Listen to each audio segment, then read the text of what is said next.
Hello students, আমরা atomic structure সিরিজের যে জার্নি শুরু করেছিলাম অলমোস্ট কমপ্লিশনের দিকে। আমরা এই পুরো জার্নিতে অলমোস্ট এখনও অবধি হয়তো 16টা লেকচার হয়েছে। আমরা শিখেছি অরবিটের কনসেপ্ট, প্রিন্সিপাল অরবিটের কনসেপ্ট, অর্থাৎ মুখ্য কক্ষ, সাব অরবিট বা উপকক্ষ বা যেটা সাবসেল বলা হয়, আবার আমরা অরবিটাল বা কক্ষ, এই বিষয়গুলো, তার সঙ্গে ইলেকট্রনের স্পিন, এগুলো আমরা এই পুরো জার্নিতে আমরা আলোচনা করেছি প্রত্যেকটা বিভিন্ন রকম কনসেপ্টের দ্বারা।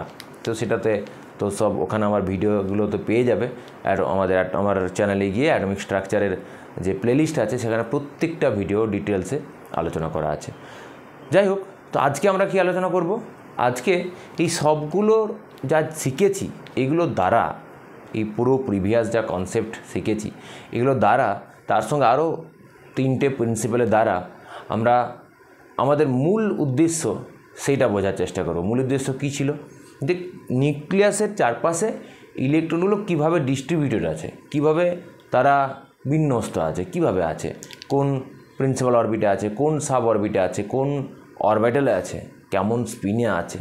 তো এই সব কিছু আমাদেরকে জানতে হবে এবং এটাকে আমরা এক কথায় একে বলতে পারি যে building up of electronic configuration. আমরা বাংলায় একে বলি ইলেকট্রন বিন্যাস, right?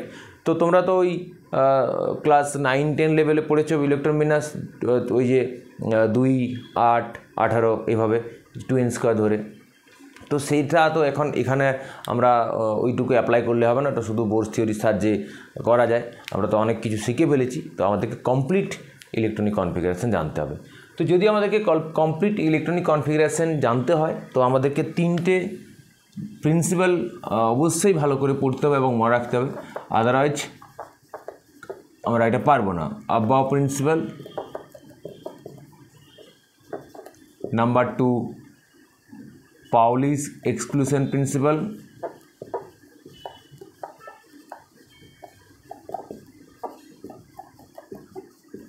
and number 3 Hund's rule.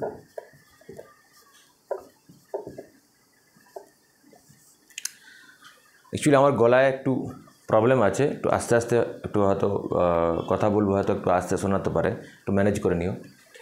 যাই হোক, তো শুরু করা যাক। অব্বা প্রিন্সিপাল, আমরা 3টে প্রিন্সিপালে পড়বো এবং ইন ডিটেল পড়বো, খুব ইন্টারেস্ট লাগবে দেখো, এবং ধৈর্য ধরে কিন্তু শুনতে হবে। অব্বা প্রিন্সিপাল কি বলছে তার সেটা জানার আগে আমরা জানবো এই অব্বাও কথাটার অর্থ কী। এখান থেকেই আমরা অনেক কিছু বুঝে যাবো। এটা একটা জার্মান ওয়ার্ড, এর মানে হচ্ছে বিল্ডিং আপ। বিল্ডিং আপ ইংরেজিতে মানে, এর বাংলায় বলা হয় ধাপে ধাপে গড়ে তোলা। ধাপে ধাপে, তো ভেবে দেখো ধাপে ধাপে গড়ে তোলা মানে কি? ধরা যাক আমি এখান থেকে একটা দেওয়াল তুলবো, রাইট? আমরা কি করব? বা আমরা ধরো ভাবো না, একটা দেওয়াল তোলা হচ্ছে, বাড়ি বানানো হচ্ছে, তো কী করা হয়? ইটগুলো কীভাবে সাজানো হয়, কীভাবে গাঁথুনি দেওয়া হয়? ধাপে ধাপে, একদম নিচে লোয়ার এনার্জি থেকে, অর্থাৎ লোয়ার লেভেল থেকে, অর্থাৎ মাটি থেকে, একদম সারফেস থেকে ধীরে ধীরে গাঁথুনি দিয়ে কী হয়? এ তোলা হয়। তো সিম্পল সেম কনসেপ্ট এখানে লাগানো হয়েছে। এখানে কি বলা হচ্ছে? আব্বাও প্রিন্সিপাল কি বলছে? যে lower energy orbital field of first, অর্থাৎ আমাদেরকে ফার্স্ট কি করতে হবে, যে এই যে যত অরবিটাল আছে আমি দেখাচ্ছি, সেই অরবিটালগুলোকে আমাদেরকে আগে কি করতে হবে? তাদের এনার্জি ওয়াইজ তাদেরকে সাজাতে পারতে হবে। তো সেটা সাজানোটা আমি মজার ট্রিক দেখাবো, ওটা হয়তো কোথাও আজ অবধি তোমরা শোনোনি বা দেখোনি বা কেউ সেভাবে তোমাকে হয়তো বলেনি, কারণ এটা আমার নিজের তৈরি, তো তার জন্য একটু ওয়েট করতে হবে। তো আব্বা প্রিন্সিপাল কী বলছে? যে lower energy orbital field of first followed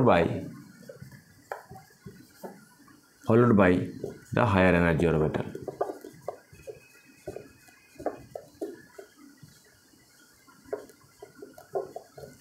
অর্থাৎ কিনা ওই দেওয়াল তোলার মতো, যে লোয়ার অরবিটাল এনার্জি যে অরবিটালগুলো সেগুলো আগে ভর্তি হবে, তারপরে হাই এনার্জি অরবিটাল ভর্তি হবে।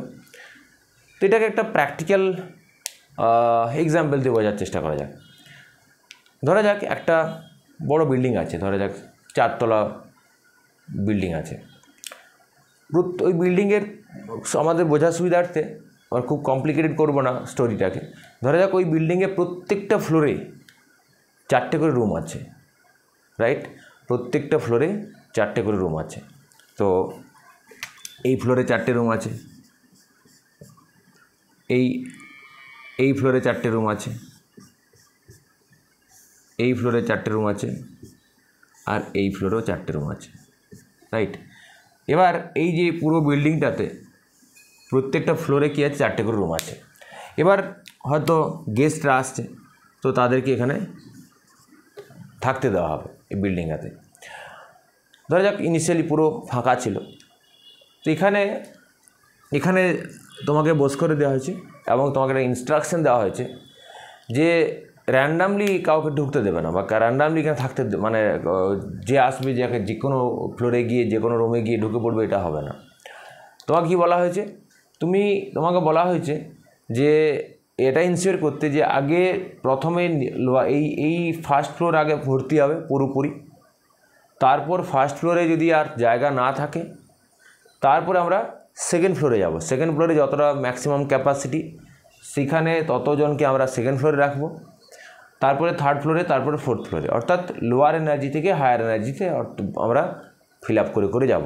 এটা হচ্ছে Aufbau principle. Lower energy fill up first, followed by higher energy. তো এইটা আগে ভর্তি হবে, তারপরে এইটা, তারপরে এটা, তারপরে এটা, তো পর এটা এনার্জি ওয়াইজ ভর্তি হবে, রাইট? আশা করি ব্যাপারটা বোঝা গেছে। এখন আমাদের কাছে মূল চ্যালেঞ্জটা কী? এটা তো থিওরি তো বুঝে গেলাম যে লোয়ার এনার্জি আগে ভর্তি হবে ইলেকট্রন দ্বারা, তারপর হায়ার এনার্জি। কিন্তু মুশকিলটা কী জানো তো? মুশকিল হচ্ছে এটা কী করে সাজাবো, যে কী করে আমাদেরকে তো আগে জানতে হবে যে কোন অরবিটালের এনার্জি বেশি, কার কম। এইটা তো আমাকে আগে অরবিটালের যে এদের এনার্জি সিকোয়েন্স, সেটা তো জানতে হবে। চলো সেই সিকোয়েন্সটা আমরা জানার চেষ্টা করি।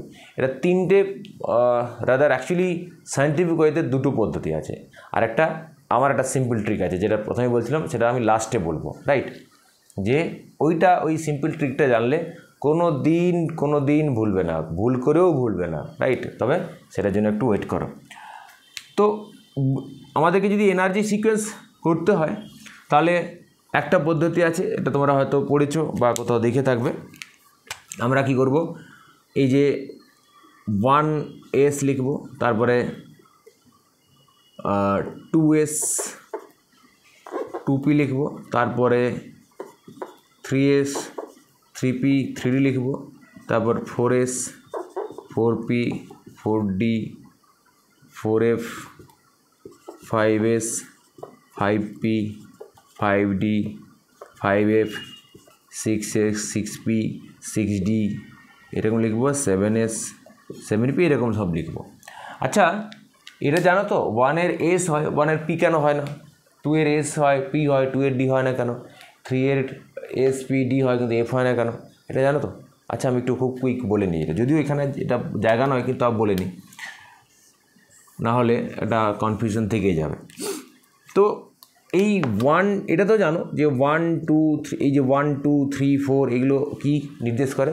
প্রিন্সিপাল কোয়ান্টাম নাম্বার, অর্থাৎ n। আমরা একটা অরবিটালকে এভাবে প্রকাশ করি ns, রাইট? সরি, nl দ্বারা। n হচ্ছে এখানে n নাম্বার দিয়ে প্রকাশ করব, আর lকে তার নাম দিয়ে। আমরা কি জানি?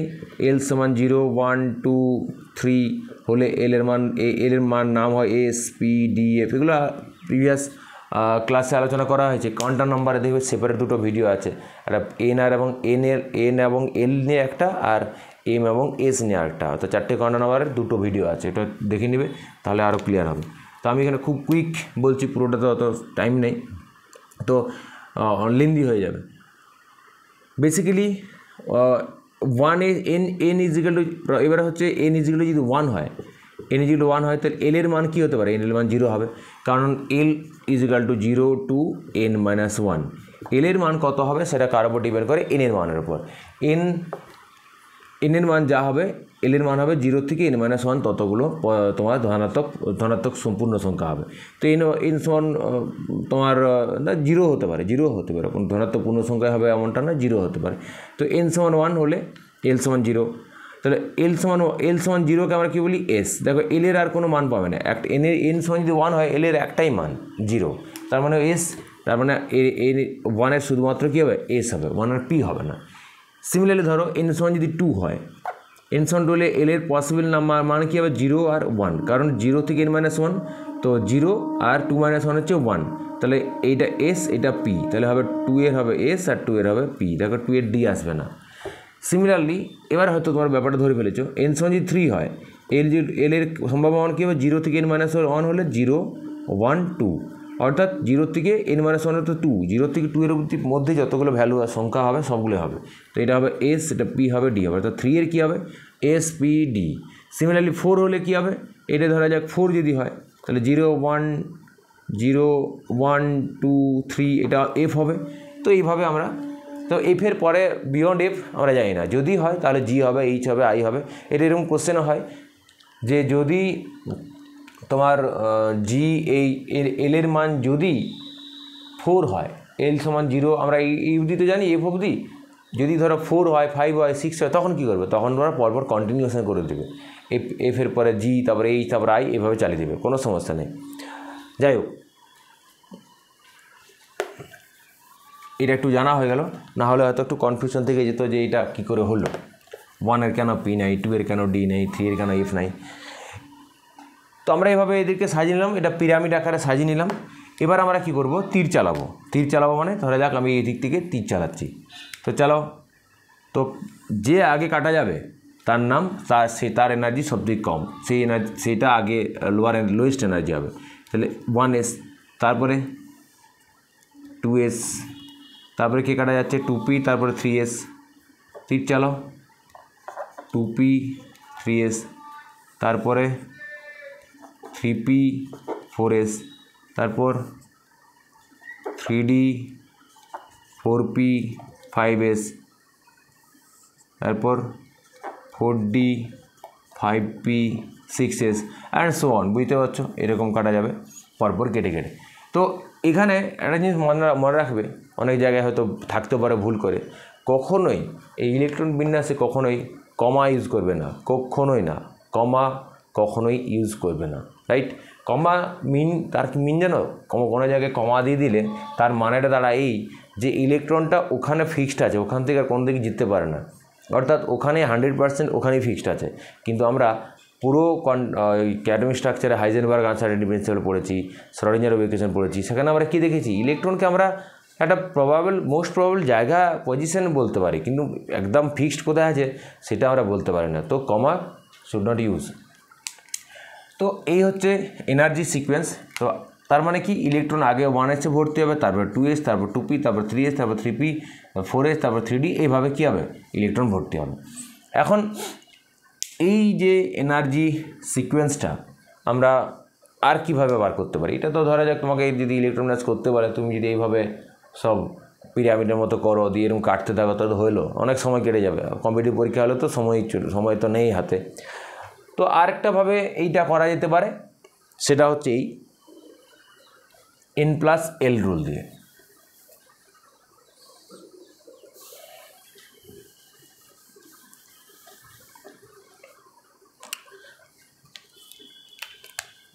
n+l রুল, n+l রুল কি, আমরা ওই যে বললাম 1 এর জানি s, 2 এর হচ্ছে sp, 3 এর spd, 4 এর spdf, এগুলো পরপর আগে এমনি কাগজে লিখে রাখবো, তারপর আমরা তাদের এনার্জি ক্যালকুলেশন করার চেষ্টা করব। মানে এইরকম ধরা যাক, এইরকম 1s, 1 এর তারপর 2 এর হচ্ছে s আর p, 3 এর হচ্ছে s, 3 এর 3spd, 4 এর হচ্ছে spd এবং f। এটা কিন্তু এনার্জি সিকোয়েন্স নয়, এটা আমি জাস্ট কি দেখাচ্ছি যে এক একটা প্রিন্সিপাল অরবিটের মধ্যে কতগুলো করে সাব অরবিট থাকতে পারে। এটা এনার্জি অর্ডার নয়, কিন্তু এইটা এনার্জি অর্ডার, এটা আমরা শুধু এখান থেকে সাজানোর চেষ্টা করবো N plus L rule apply করে। এন প্লাস এল রুল কী বলছে যে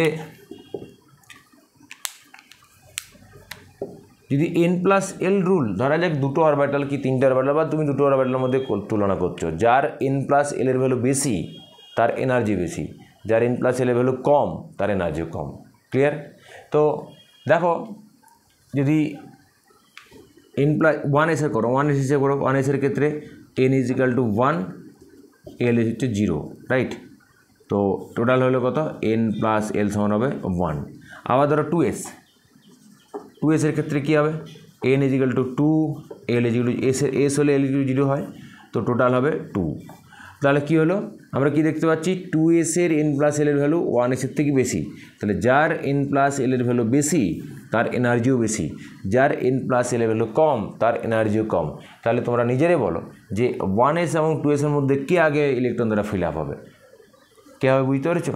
ডেফিনেটলি 1s হবে, কারণ এর n প্লাস এল ভ্যালু কম, যার কম সে তার এনার্জি কম, অর্থাৎ আগে ফিল আপ হবে। এবার ধরো যাক আর এক্সাম্পল নেওয়া যাক, যেমন ধরো 3D আর 4s, রাইট? 3D আর 4s, 3Dর ক্ষেত্রে n সমান কত? n সমান 3, এল ইজ ইকুয়াল টু 2, টোটাল কত হবে? 5। 4s এর ক্ষেত্রে n is equal to 4, L is equal to 0। এই যে এস এর এই যে আমি একটু আগে লিখেছিলাম এল এর মান 0 হলে এস, 1 হলে এরকম এল এর মান 0, 1, 2, 3 হলে এস, পি, ডি, এফ, সেইভাবে আমাকে ভ্যালুটা বসাতে হবে। তাহলে কত দাঁড়ালো? 4। তো দেখতে পাচ্ছ 4s এর এনার্জি কম, 3Dর এনার্জি বেশি, তার জন্য এইখানে এই 3Dর আগে 4s ইলেকট্রন ভর্তি হবে, মানে এইখানে আগে 4s ঢুকবে, ইলেকট্রন ঢুকবে, তারপরে 3D ঢুকবে। এই যে 4s তারপর 3D, রাইট? তো এইটা হচ্ছে কি, এইভাবে আমরা n প্লাস এল কাজে লাগাতে পারি। আচ্ছা, এবার ধরা যাক n প্লাস এল রুটের একটা ব্যাপার আছে, 2 নম্বর সিচুয়েশন। ধরা যাক একটা এক্সাম্পল নেওয়া যাক যে 4s R 3p, right? 4s and 3p, তো n প্লাস এল হিসাব করো। তো এর ক্ষেত্রে n is equal to 4, L is equal to 0, তাহলে টোটাল হলো কত? 4।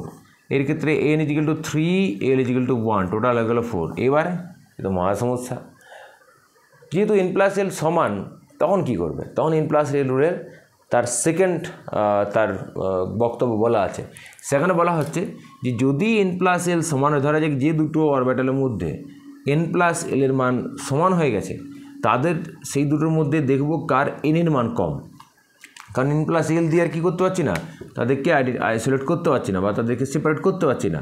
তো তখন দেখতে হবে কার n এর মান কম, এখানে n সমান 3, এখানে n সমান 4, তাহলে যার n এর মান কম তার এনার্জি কম, যার n এর মান বেশি তার এনার্জি বেশি। তাহলে ব্যাপারটা হয়ে যাবে এরকম।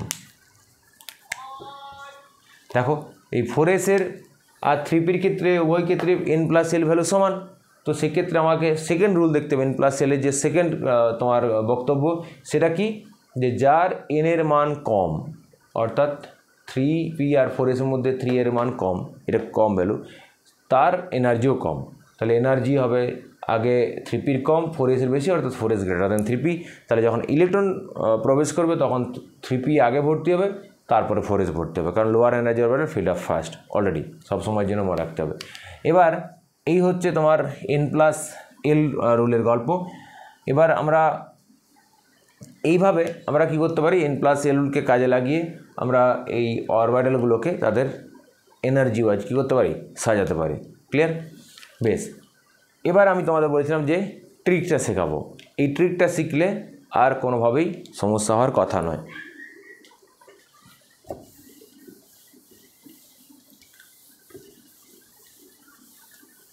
আচ্ছা, এই যে কিসের ট্রিক না, এই যে এনার্জি সিকোয়েন্স, আমরা এনার্জি সিকোয়েন্স লিখব, তো দেখো পিরামিড আকারে ওইভাবে লিখে তীর চালাতে তো কোন দিকে তীর চলে যাবে বুঝতে পারবে না।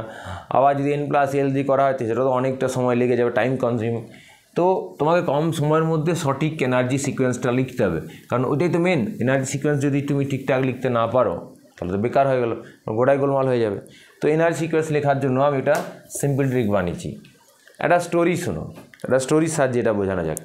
ধরা যাক তোমাদের আমার সঙ্গে কথা হচ্ছে, কোথাও তো দেখা হয়ে গেছে, তুমি বেশ কথায় কথায় তুমি আমার ঘর থেকে জিজ্ঞেস করলে যে স্যার আপনার এডুকেশনাল যে জার্নি সেটা কেমন, মানে কোথায় কোথায় পড়েছেন, কোন স্কুলে পড়েছেন, কোথায় কি পড়েছেন না পড়েছেন। তো আমি বললাম দেখো আমি অনেক রকম স্কুলে পড়েছি, তো কিন্তু যে স্কুলে পড়েছি, ভালো করে শুনবে, যে স্কুলে পড়েছি সেখানে অন্তত 2 বছর ছিলাম, রাইট? যে স্কুলে পড়েছি সেটা অন্তত 2 বছর ছিলাম। আর যদি ভালো লেগে গেছে সেখানে হয়তো আরও 2 বছর এক্সট্রা, হয় 2 না হয় 4। বেশ, তো কীরকম না, যখন একদম ছোটো ছিলাম তখন আমার বাবা মা কী করলেন, আমাকে স্কুলে ভর্তি করলেন, মানে নর্মাল স্কুলে ভর্তি করলেন। তো স্কুলে ভর্তি হয়ে গেলাম, আমাদের পাশের পাড়াতে যে স্কুল ছিল তার সেই স্কুলে আমি ভর্তি হয়ে গেলাম। বেশ, তো কী হলো, কত বছর থাকবো, 2 বছর, লাইক স্কুল। দেন দেখা গেলো যে 2 বছর পেরিয়ে যাওয়ার পর আর বাবা মা দেখছে যে ছেলে 2 + 2 = 4 বলছে না, 2 + 2 = 22 বলছে। এই তো মা সমস্যাতে কিছু শেখে নেই, তাহলে কী করতে হবে, তাকে স্কুল চেঞ্জ করো। স্কুল চেঞ্জ করে কী হলো, বলা হলো তারা আমাকে পাবলিক স্কুলে ভর্তি করলেন, পাবলিক স্কুলে, এবং সেখানেও যথারীতি 2 বছর, রাইট? তারপরে পাবলিক স্কুলে 2 বছর পড়ার পরে বাবা মা দেখলেন যে ছেলে 2 + 2 = 4ও বলছে না, আর 22ও বলছে না, অর্থাৎ 220 বলছে। এই তো আরও বিগড়ে গেছে। তাহলে বলছে না, এখানেও হবে না, কী করতে হবে, একে দিল্লি পাবলিক স্কুলে ভর্তি করে দাও। তাহলে কোথায় ভর্তি হয়ে গেলাম আমি, দিল্লি পাবলিক স্কুল। আর দিল্লি 2 বছর, যা হবে 2 বার, দিল্লি পাবলিক স্কুল। তারপর 2 বছর সেখানে পড়ার পর বাবা মা অ্যাসেসমেন্ট করে দেখলেন না, ছেলে 2 + 2 = এবারে 4 বলেছে, মানে কিছু শিখেছে। তাহলে এখানে আবার রেখে দাও, কত, আরও 2 বছর রেখে দাও। তাহলে হবে ফার্দার দিল্লি পাবলিক স্কুল, আর ফার্দার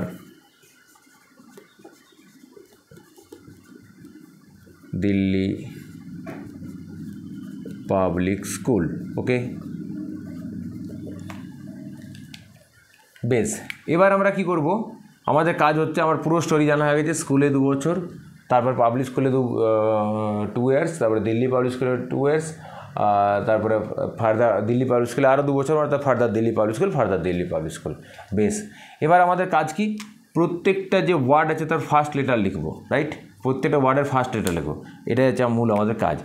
তাহলে ফার্স্ট লেটার লিখো, school, SS, public school, PS,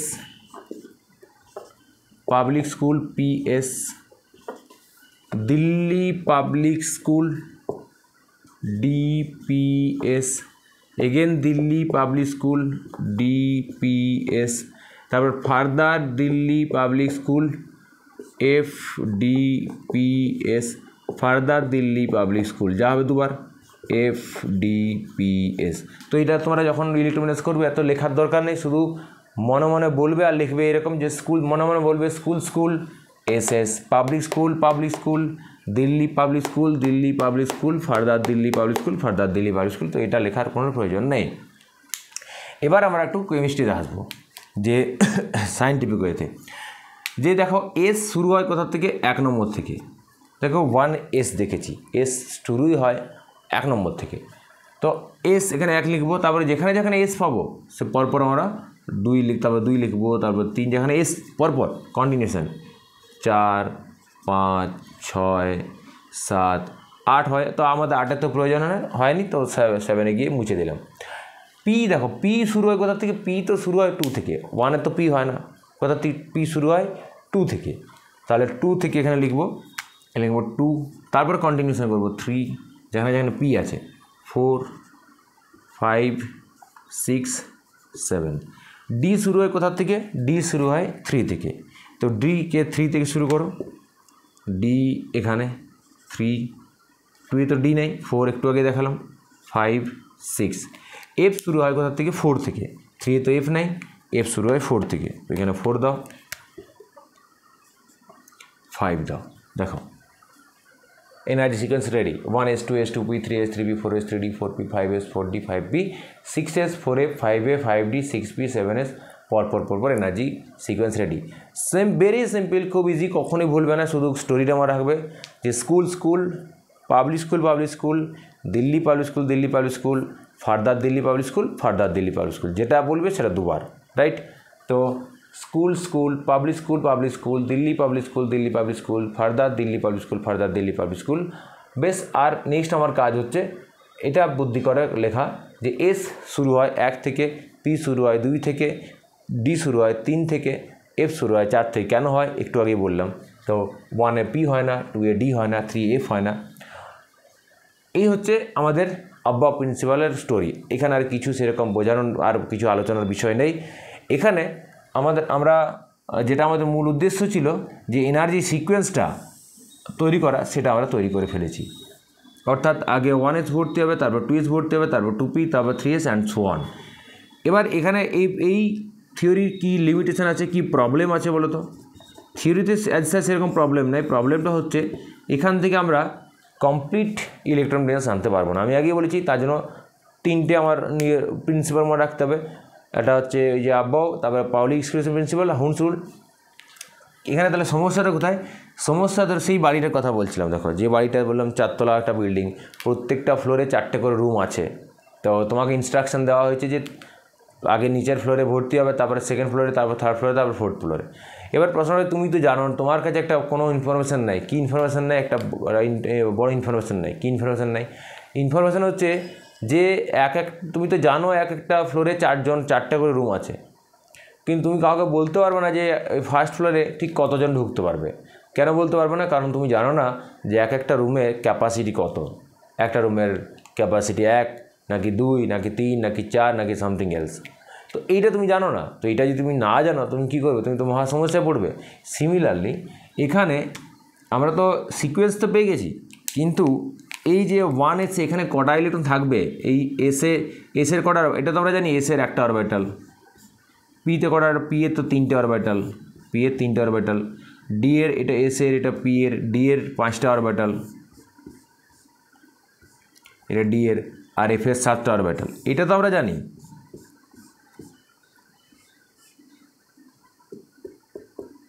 F এর 7টা অরবিটাল, এটা তো আমরা জানি। কী করে জানি? এম এর ভ্যালু থেকে। দেখো, s l is 0, m is 0, তাহলে এস একটাই। এল ইজ 1 হয়, এম এর কী মান? -L থেকে +L, -1 0 +1। আমি আমার আগের ওই কোয়ান্টাম নাম্বারের ভিডিওতেও আছে, দেখে নেবে। তো এখানে এম এর, তাহলে পি এর কটা হলো? 3টে। সেরকম L = 2 হলে এম এর হচ্ছে -2 -1 0 +1 +2। তাহলে ডি এর কটা? এটা আমরা বলছি, এগুলো বলা হচ্ছে অরবিটাল। এখানে ঘর আমরা বলি মুখে ঘর, এসের একটাই ঘর, পি এর 3টে ঘর, ডি এর 5টা ঘর। এটা অ্যাকচুয়ালি কি প্রি অরবিটাল। অর্থাৎ এস হচ্ছে সাবসেল, এস সাবসেলে একটাই অরবিটাল, এস অরবিটাল। পি সাবসেলে 3টে orbital, p x, p i, p z. D সাবসেলে সিমিলারলি 5টা অরবিটাল, আমরা আগে আলোচনা করেছি। এফ এস এরকম 7টা অরবিটাল।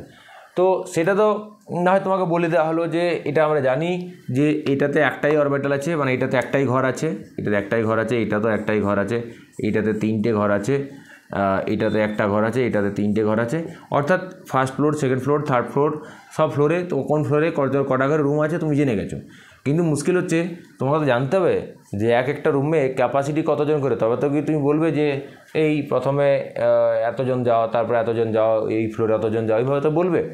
কারণ তোমার যদি আমার কাছে ওই ইনফরমেশানে না থাকে যে কতজন করে একটা রুমে থাকতে পারে ম্যাক্সিমাম, তো মহা সমস্যা।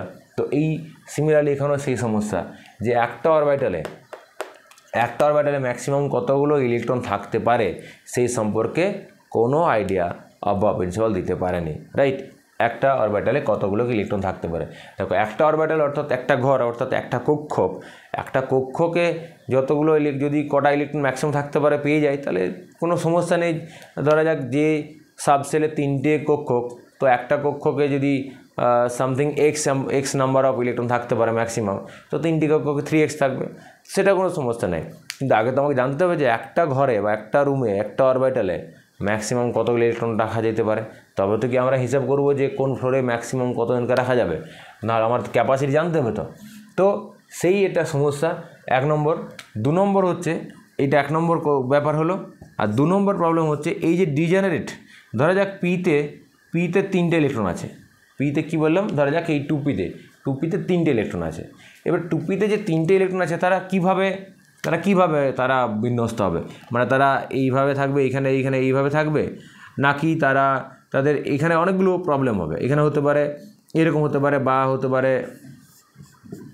তো এটা হচ্ছে তাদের স্পিনের সমস্যা। এই যে সবাই আপ স্পিন, এটা হতে পারে এইরকম থাকতে পারে ডাউন স্পিনে, আবার এমন হতে পারে যে এরকম হতে পারে, ধরা যাক পেয়ার আপ হয়ে গেলো, এখানে একটা পেয়ার আপ হলে একটা এরকম স্পিনে থাকলো। তো এরকম বিভিন্ন রকম পসিবিলিটি আছে। তো কোনটা ঠিক, সবগুলোই কি যে কোনো একটা লিখে দিলে হবে? ডেফিনেটলি হবে না। তো এই দুটো সমস্যা, কী সমস্যা? নাম্বার 1, একটা অরবিটালে কতগুলো ম্যাক্সিমাম ইলেকট্রন থাকতে পারে সেটা বলা যাবে না। আর 2 নম্বর হচ্ছে এগুলো বলে ডিজেনারেট অরবিটাল। কী বলা হয়? ডিজেনারেট, মানে একই শক্তির অরবিটাল। যেমন পি এর 3টে ডিজেনারেট অরবিটাল, ডি এর 5টা ডিজেনারেট অরবিটাল, এফ এর 7টা ডিজেনারেট অরবিটাল, অর্থাৎ সমশক্তির অরবিটাল। অর্থাৎ পি এর যে 3টে orbital, p x, p y, p z, এই যে 3টে, এদের শক্তি সেম, একদম এক্স্যাক্টলি এদের প্রত্যেকের শক্তি একই। যদি না আমরা সেখানে ম্যাগনেটিক ফিল্ড দিই, ম্যাগনেটিক ফিল্ড দিলে শক্তি চেঞ্জ হয়ে যায়, তার জন্য আমরা সুপার ফাইন স্পেকট্রাম পাই। যাই হোক, আমরা স্পেকট্রামে আলোচনা করেছি। তো এখানে বা ম্যাগনেটিক কোয়ান্টাম নাম্বার আলোচনা করেছি। এই অরবিটালগুলো হচ্ছে ডিজেনারেট। প্রশ্ন হচ্ছে ডিজেনারেট অরবিটাল মানে কি? একটা ফ্লোরে ধরা যাক 3টে রুম আছে, রাইট? একটা ফ্লোরে, যে বাড়িটার কথা বলছিলাম, যে একটা ফ্লোরে ধরা যাক 3টে রুম আছে, ধরে নাও 3টে রুম আছে। এখন 3টে রুম আছে, বুঝলাম। এবার 3টে রুমে ধরা যাক 3জনকে তুমি ওই 3টে রুমে পাঠিয়েছো, বা বলা হলো ওই ফ্লোরে 3জনকে পাঠিয়েছো। তো তারা কিভাবে ওই রুমে কীভাবে ঢুকবে? তারা কি একটা রুমে 2জন ঢুকে গেল, ধরে নিলাম যে একটা রুমে 2জন বেশি থাকা যায় না, তাহলে তারা কি এমন হবে, প্রথমে একটা রুমে 2জন ঢুকলো, তারপর একটা রুমে 1জন ঢুকলো, নাকি এমন হবে তারা সবাই একটা নিজের রুমে একটা আলাদা রুমে ঢুকে গেলো? মানে বিভিন্ন রকম কি পসিবিলিটিজ আছে। তো সবগুলো তো আর হবে না, হবে একটা। তো সেটাও আমরা এখান থেকে বলতে পারি না। এই দুটো কোশ্চেনের উত্তর পেতে গেলে আমাদেরকে আরও দুটো প্রিন্সিপাল পড়তে হবে। অর্থাৎ একটা কক্ষকে কতগুলো ম্যাক্সিমাম ইলেকট্রন থাকতে পারে সেটা জানতে গেলে আমাদেরকে পাউলি এক্সক্লুশন বা পাউলির অপবর্জন নীতি পড়তে হবে। আর একটা ডিজেনারেট অরবিটালে ইলেকট্রনগুলো কীভাবে ফিল আপ হবে, তার ফ্যাশনটা কেমন হবে, সেটা জানতে গেলে আমাদেরকে হুন্স রুল পড়তে হবে। তো নেক্সট ক্লাসে আমরা পাউলি এক্সক্লুশন প্রিন্সিপাল এবং হুন্স রুল চেষ্টা করব দুটো একসাথেই করা। তো প্রথমেই বলেছিলাম আমার একটু গলার সমস্যা আছে বলে বেশিক্ষণ ধরে হয়তো ভিডিওটা আমি এক্সটেন্ড করতে পারছি না, কিন্তু চেষ্টা করব নেক্সট ক্লাসে এটা কমপ্লিট করতে। তো দেখা হচ্ছে নেক্সট ক্লাসে।